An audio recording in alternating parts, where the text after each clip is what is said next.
Okay, तो आज हम पढ़ेंगे सिंपल बार डायग्राम के बारे में।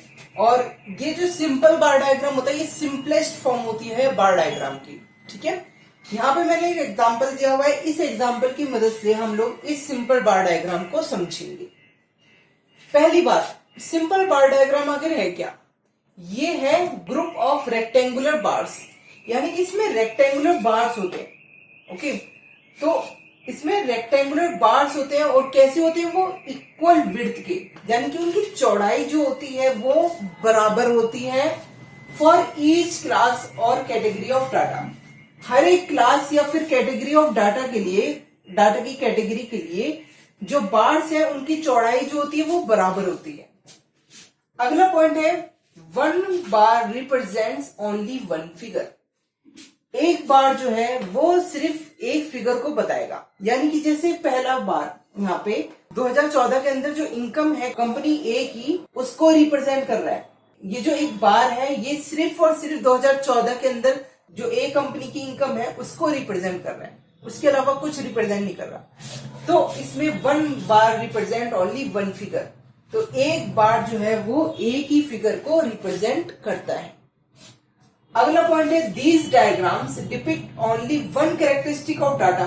इसका मतलब क्या हुआ कि ये जो डायग्राम है इसमें एक ही कैरेक्टरिस्टिक्स हम दिखा सकते हैं सिंपल बार डायग्राम के अंदर। फॉर एग्जांपल, अगर मुझे सेंसस के अंदर से लिटरेसी रेट को दिखाना है, ठीक है, सेंसस के अंदर से लिटरेसी रेट को दिखाना है तो मैं सिंपल बार डायग्राम के थ्रू दिखा सकता हूं। जैसे आपने प्रैक्टिकली भी देखा होगा 1951, 1961, 1971 ऐसे करके ईयर्स दिए हुए होते हैं और लिटरेसी रेट बना के दिखा रखा होता है कि इस ईयर में इतना था। किसी भी एक कैरेक्टरिस्टिक को हमारा बार डायग्राम शो कर सकता है, एक से ज्यादा कैरेक्टरिस्टिक्स को शो नहीं कर सकता हमारा सिंपल बार डायग्राम। ठीक है, सिंपल बार डायग्राम। अगला पॉइंट क्या है, डिस्टेंस बिटवीन बार। तो इसका मतलब है कि जो बार्स है उनके बीच का जो डिस्टेंस है वो इक्वल रहेगा, वो चेंज नहीं होगा। क्यों? क्योंकि जिससे हम लोग डिस्टिंग्विश कर सके, कंपेयर कर सके बिटवीन द टू फिगर्स। अगर मैंने अलग अलग डिफरेंस रख दिया तो इंसान देखने वाला कंफ्यूज हो सकता है। ठीक है, उसको मन नहीं करेगा कि इसको मैं देख कर समझूं। ठीक है, तो एक हमारी कैरेक्टरिस्टिक क्या होती है डायग्राम बनाने की कि वो अट्रैक्टिव होना चाहिए, एक ऑर्गेनाइज मैनर में बना होना चाहिए। तो इसीलिए जो बार के बीच का जो डिफरेंस है, बार के बीच का जो डिफरेंस है वो बराबर होना चाहिए, जिससे कि इंसान को देख के अट्रैक्टिव लगे, वो समझना चाहे उसको। पांचवा पॉइंट है, हाइट और length of bar represent magnitude of data. ये जो हाइट है या फिर लेंथ भी कह सकते हो बार की, ये रिप्रेजेंट करती है कि मैग्नीट्यूड क्या है डाटा का। ठीक है, जैसे 2014 में 5 लाख की इनकम थी कंपनी ए की, तो ये मैग्नीट्यूड को दिखा रहा है, इसकी हाइट। ठीक है, मैग्नीट्यूड बोल लो, साइज बोल लो डाटा का, तो इसकी हाइट जो है बार की वो रिप्रेजेंट करती है मैग्नीट्यूड या फिर साइज ऑफ डाटा। अगला पॉइंट है छठा, bar should touch base line और जीरो यूनिट। ये जो बार है, बार जो है वो टच होना चाहिए बेस लाइन से या फिर जीरो यूनिट से। देखो ये वाली जो लाइन है एक्स एक्सिस, ये इसमें जो डाटा है वो रिप्रेजेंट हो रहा है वाई एक्सिस के थ्रू। ठीक है, तो एक्स एक्सिस जब यहाँ पे टच होगा एक्स एक्सिस से तो ये क्या होगी, जीरो यूनिट या फिर बेस लाइन भी कह सकते हो। तो जो हमारा बार है वो बेस लाइन से जरूर टच होना चाहिए। क्यों? क्योंकि इसके आगे जो है वो हमारी वैल्यूज स्टार्ट हो जाती है, तो इसकी शुरुआत जीरो यूनिट से होनी चाहिए। ठीक है, तो बेस लाइन से हमारा बार टच होना चाहिए। सातवां पॉइंट है, bars of bar diagram helps in visual comparison by comparing there Heights. अब ये जो बार्स हैं ये क्या मदद कर रहे हैं? इससे हमें ये मदद मिलती है कि हम लोग कंपेयर कर पाते हैं। ठीक है, जैसे 2014 में 5 लाख थी, 2015 में 10 लाख थी, 2016 में 15 लाख थी। ये मैं बार को देखते ही पता चल जाएगा मुझे कि इसके अंदर ग्रोथ हुई है, इसकी ईयरली इनकम में, एनुअल इनकम में ग्रोथ आ रहा है 5-5 लाख का। तो अगर मैंने देखा तभी मुझे पता चल गया, तो इसकी हाइट, बार की जो हाइट है वो विजुअल कंपैरिजन करने में हेल्प करती है। ठीक है, ये तो हमारा सिंपल बार डायग्राम था। इसके अभी हम 2 फॉर्म पढ़ेंगे, vertical and horizontal bar diagram. अब है कि प्रेजेंटेशन के तरीके क्या है, सिंपल बार डायग्राम को किस तरीके से प्रेजेंट कर सकते हैं हम। तो दो तरीके से प्रेजेंट कर सकते हैं हम सिंपल बार डायग्राम को, कैसे वर्टिकली या फिर हॉरिजॉन्टली। ठीक है, वर्टिकली में क्या होगा, जो मैग्नीट्यूड होगा ना डाटा का, मैग्नीट्यूड हो जाए या फिर वैल्यू हो जाए, वो कहां पे लाई करेगी, वाई एक्सिस पे या फिर वर्टिकली लाई करेगी। ठीक है, वर्टिकली या फिर वाई एक्सिस पे, और उसकी बेस लाइन क्या होगी, एक्स एक्सिस, यानी कि जो हमारा बार होगा वो एक्स एक्सिस को टच कर रहा होगा। ठीक है, तो ये तो है हमारे वर्टिकल बार डायग्राम में, जो कि मोस्ट पॉपुलर भी है। ठीक है, जनरली देखा जाता है हमें वर्टिकल बार डायग्राम। इसका एक एग्जांपल है, जैसे इन्फेंट मोर्टेलिटी रेट दे रखा है अलग अलग स्टेट्स का। 3 स्टेट्स हैं, दिल्ली, राजस्थान, पंजाब। दिल्ली के अंदर 18 है, राजस्थान में 41 है, पंजाब में 21 है इन्फेंट मोर्टेलिटी रेट। तो ये जो है प्रेजेंटेशन किस तरीके से किया हुआ है, ये वर्टिकली किया हुआ है, ये है वर्टिकल बार डायग्राम। दूसरा है हॉरिजॉन्टल बार डायग्राम। इसके अंदर क्या है, मैग्नीट्यूड जो है डाटा का वो हॉरिजॉन्टली प्रेजेंट किया जाता है, यानी कि एक्स एक्सिस के अलावा, और बेस लाइन इसमें क्या होती है, वाई एक्सिस, यानी कि जो हमारे बार होंगे वो टच कर रहे होंगे वाई एक्सिस को। ठीक है, जैसे इस एग्जांपल में दिया हुआ है, यही जो बार डायग्राम है इसी को हॉरिजॉन्टली हमने प्रेजेंट किया, और इसमें बस जो बार से जो वर्टिकली थे वो हॉरिजॉन्टली प्रेजेंट हो रहे हैं। ठीक है, अब हम कुछ एग्जांपल्स को देखेंगे जिससे कि हमें पता चल जाएगा कि सिंपल बार डायग्राम को कैसे बनाते हैं। ओके, तो आज हम देखते हैं कुछ प्रैक्टिकल क्वेश्चंस डायग्रामेटिक प्रेजेंटेशन के। पहला क्वेश्चन है, from the following data relating to cement production. ये जो डाटा है सीमेंट प्रोडक्शन से रिलेटेड है। किसके अंदर हो रहा है ये cement production, of a factory, एक फैक्ट्री का। 2014 से 2019 तक का ये डाटा है। अब इसमें बोला गया है prepare a simple bar diagram, एक सिंपल बार डायग्राम को प्रिपेयर करो। ईयर दिए हुए 2014, 15, 16, 17, 18, 19, और उन ईयर में जो जो प्रोडक्शन हुआ है सीमेंट का इन मिलियन टन्स में वो दिया हुआ है। तो 2014 में हुआ 125 मिलियन टन, 2015 में हुआ 175 मिलियन टन, 2016 में हुआ 260 मिलियन टन, 2017 में हुआ 310 मिलियन टन, 2018 में हुआ 450 मिलियन टन, और 2019 में हुआ 520 मिलियन टन। अब हमें इस डाटा को सिंपल बार डायग्राम के थ्रू प्रेजेंट करके दिखाना है। तो आइए देखते हैं हम कि ये कैसे करेंगे। तो अब हम ग्राफ को बनाएंगे ग्राफ पेपर पे। इसमें मैक्सिमम हमें प्रोडक्शन की यूनिट दी हुई थी 520 मिलियन टन की। तो हम लोग ऐसा करते हैं 50-50 का गैप लेते हैं।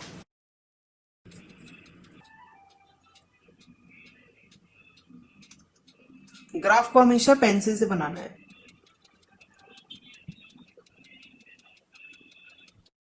अब हम यहाँ पे लिखेंगे कि आखिर ये जो यूनिट्स हैं वो क्या दिखा रही हैं।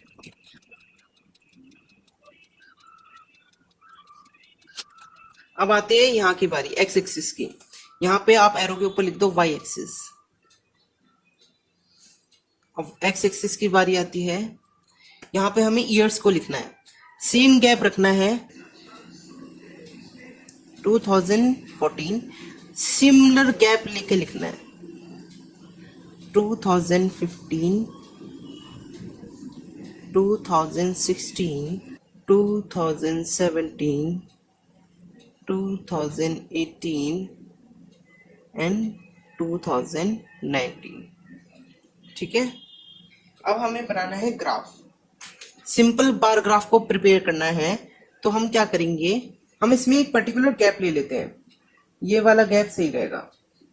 पहली यूनिट है 125 की, 2014 में 125 मिलियन टन का प्रोडक्शन हुआ, तो ये होगा हमारा 125। अब हमारा 2015 का आया, इन दोनों के बार के बीच में इक्वल डिस्टेंस होना चाहिए और दोनों बार की चौड़ाई भी बराबर होनी चाहिए। तो 2015 में 175 मिलियन टन का प्रोडक्शन था। ठीक है, अब आया 2016 जिसमें 260 मिलियन टन का प्रोडक्शन था, ऑलमोस्ट इतना।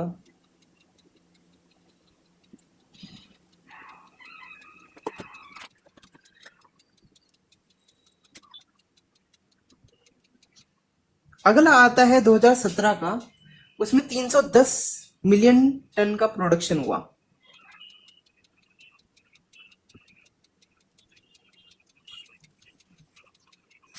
अगला हुआ 2018 का 450 मिलियन टन का,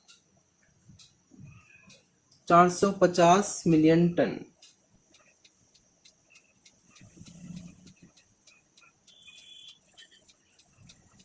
और उसके अगला हुआ 2019 में 520 million ton, 520।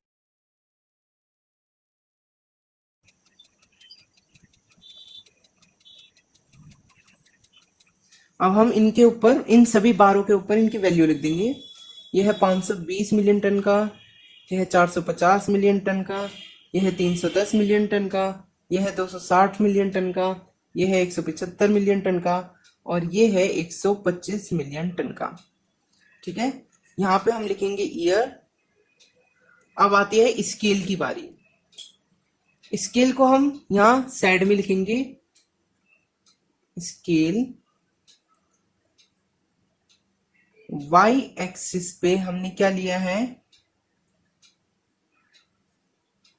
1 centimetre equals to 50 million tons. ठीक है, तो ये हमारा स्केल हो गया। तो ये था सॉल्यूशन हमारा क्वेश्चन नंबर 1 का।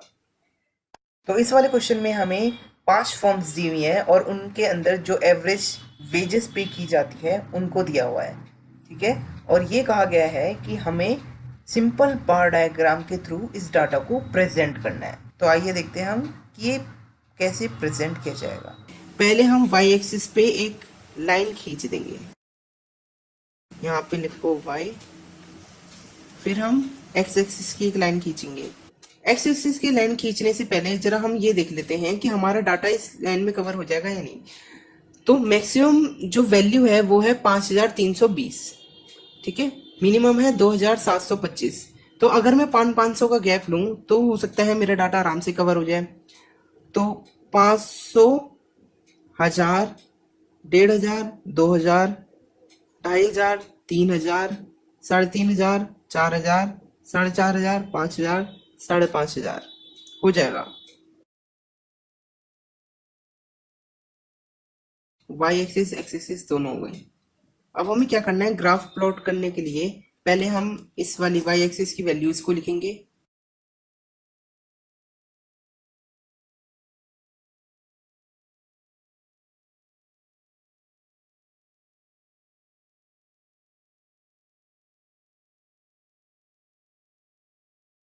अब हम एक्स एक्सिस की वैल्यूज को लिखेंगे,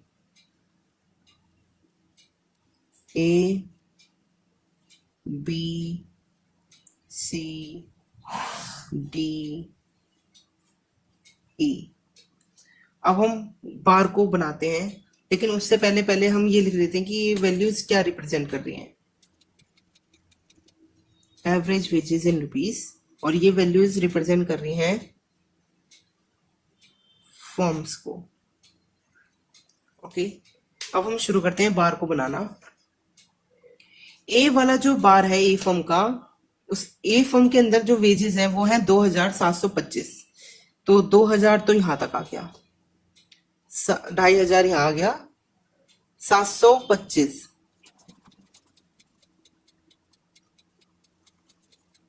अब हम बनाते हैं फर्म बी का ग्राफ, जिसमें एवरेज वेजेस है 3250, 3250।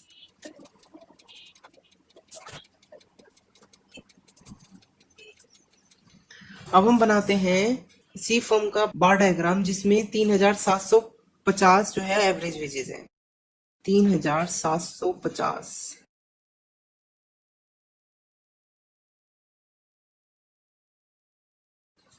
अब हम देखते हैं फर्म डी का ग्राफ, जिसमें एवरेज वेजेस है 4680,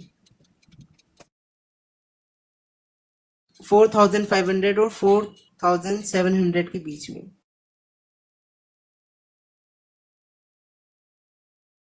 अब हम बनाते हैं फर्म ई का डायग्राम, जिसकी एवरेज वेजेस की वैल्यू है 5320, 5250 के ऊपर होगा।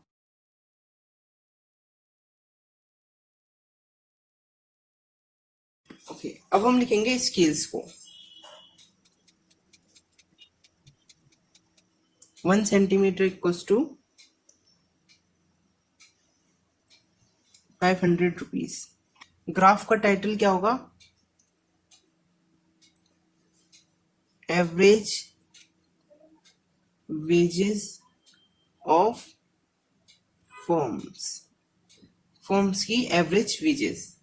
ओके, तो ये सॉल्यूशन है हमारा क्वेश्चन नंबर 2 का।